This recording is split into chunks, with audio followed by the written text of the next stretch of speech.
Welcome to the Vision by Protiviti interview.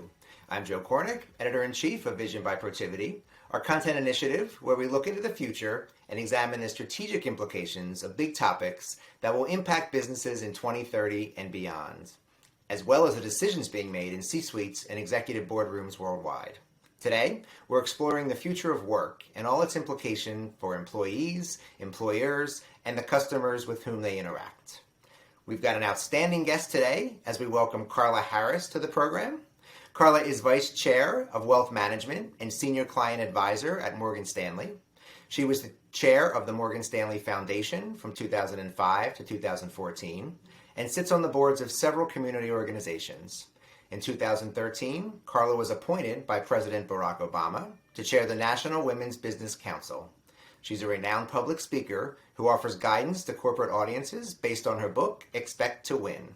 She is also, no doubt, the first gospel recording artist to appear with us, having released 2 albums and performed a solo concert at New York's Carnegie Hall. I'm happy to pass off interviewing duties today to my colleague, Fran Maxwell. Fran is the global lead of workforce and organizational transformation at Protiviti. Fran? Thanks, Joe, and thanks for being with us today, Carla. Well, thanks for having me, Fran. So just a handful of questions all around the future of work. So when we think about the future of work in 2030, where do you see the most impact occurring?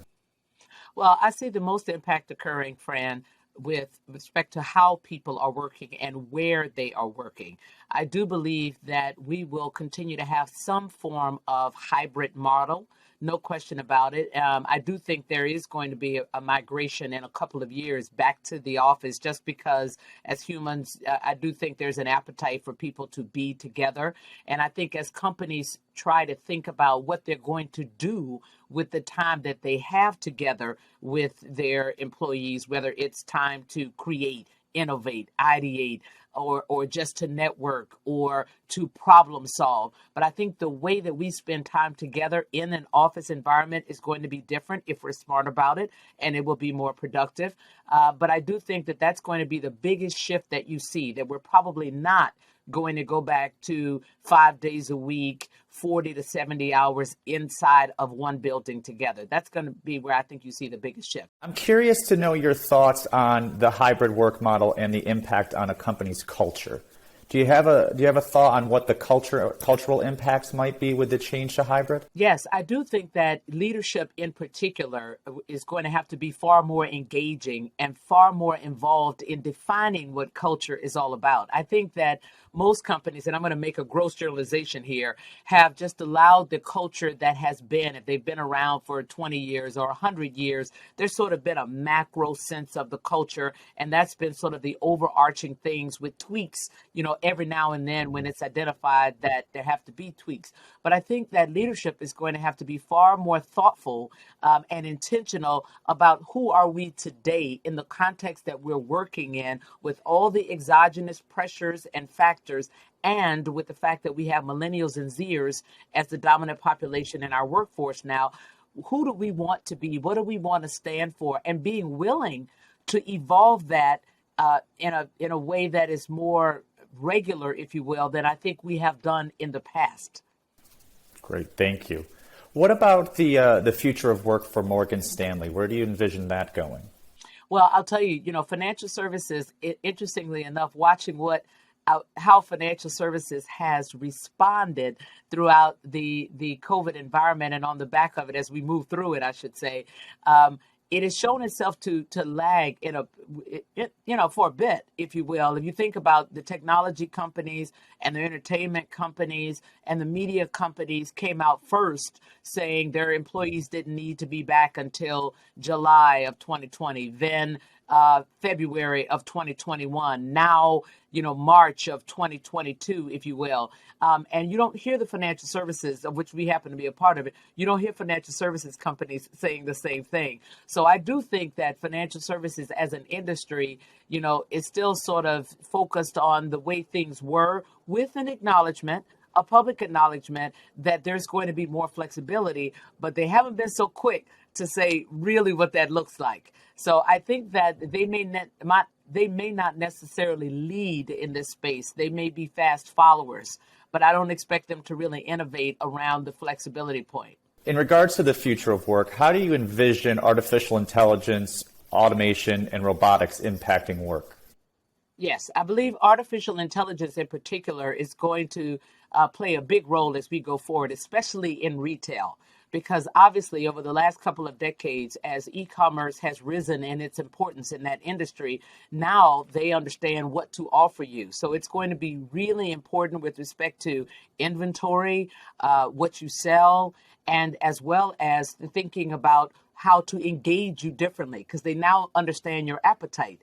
So I think it's going to be really important in retail. I think robotics is also going to be very important in retail because if you think about what robotics could do in the warehouse, how it could make the warehouse more efficient in terms of packing, in terms of distribution, the overall supply chain. So I think that's one industry in particular where you're going to see AI as well as robotics really transform that industry and make a difference.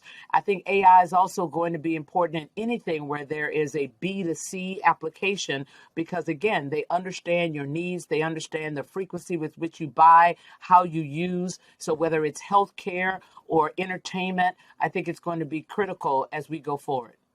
Great.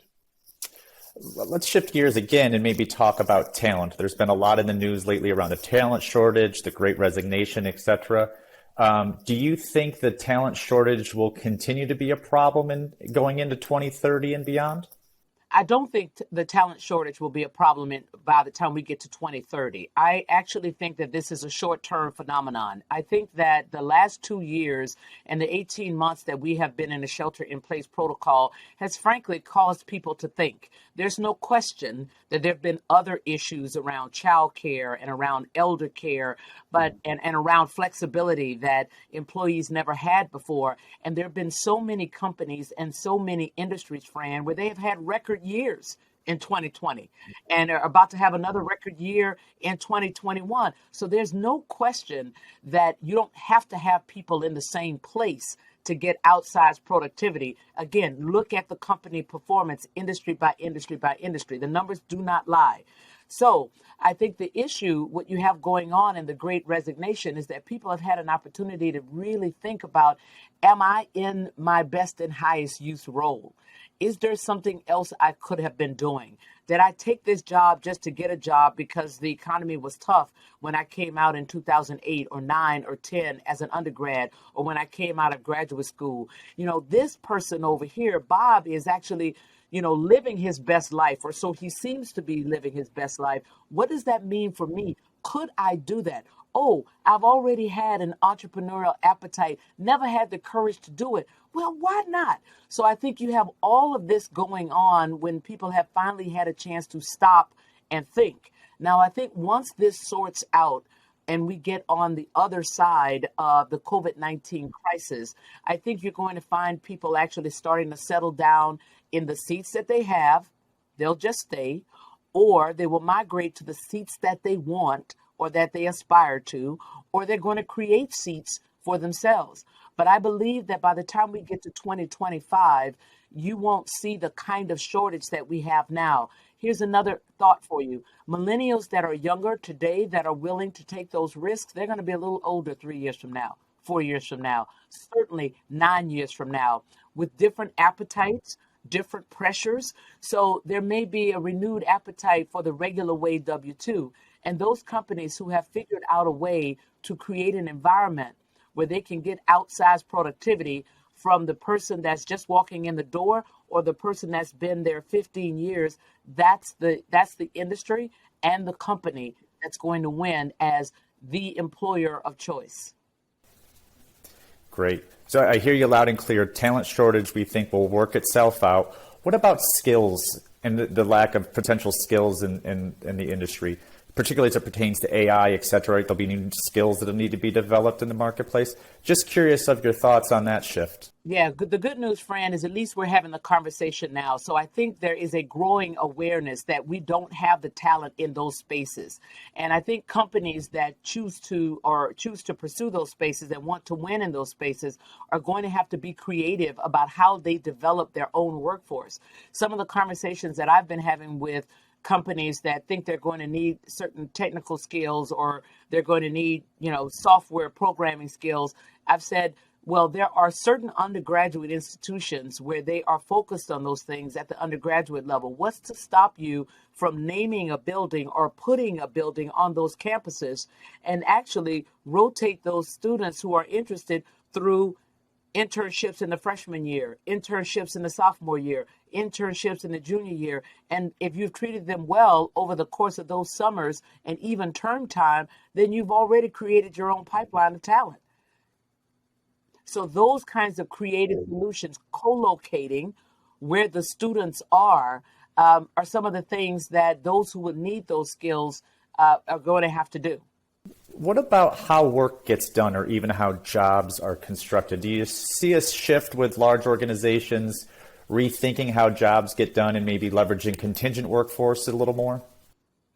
That's an interesting question because if you had asked me that question 5 years ago, I would have said, absolutely, we're going to find ourselves in an environment where it's a W-9 environment, not a W-2 environment, where Bob can work 3 hours for that company, Joe can work 3 hours for that one, and then 3 hours later for another one, all providing, the same type of skills because those companies need them.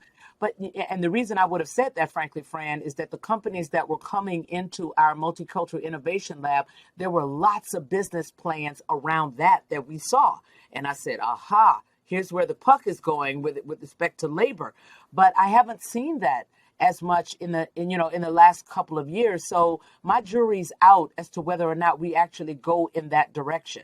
There is something to be said about that kind of flexibility, but there's also something to be said about belonging to a culture or an environment, pursuant to your earlier question. How about real estate? So there's been a lot of conversations about how real estate is going to be used more moving forward, how office space is going to be used. Where do you see that going in the future?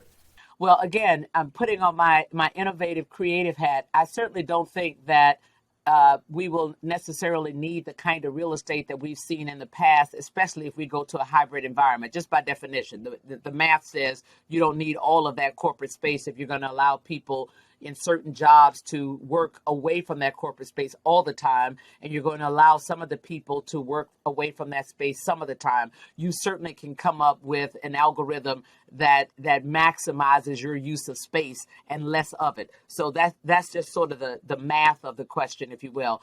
But here's another thought for you. There's been a lot of conversation about women leaving the workforce. And I'm not saying I believe it's 100%. But if it's because of childcare, you might think of alternative uses for some of that real estate.